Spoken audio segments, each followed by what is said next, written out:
কুকুর কোন রং দেখে রেগে যায়? আপনাদের সময় শুরু ঠিক এখন থেকে।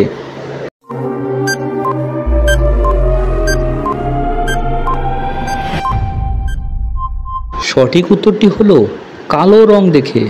আপনাদের জন্য দ্বিতীয় জিকে প্রশ্ন, কোন পশুর ঘাম গোলাপি রঙের হয়ে থাকে? আপনাদের সময় শুরু ঠিক এখন থেকে।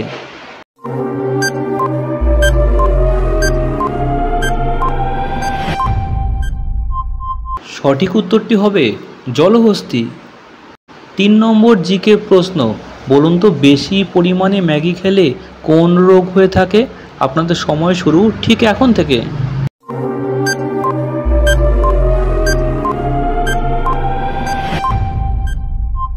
সঠিক উত্তরটি হবে লিভারের সমস্যা।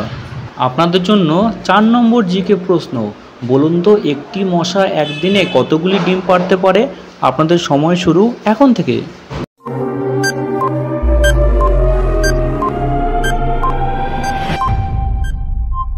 সঠিক উত্তরটি হবে 200টির উপরে।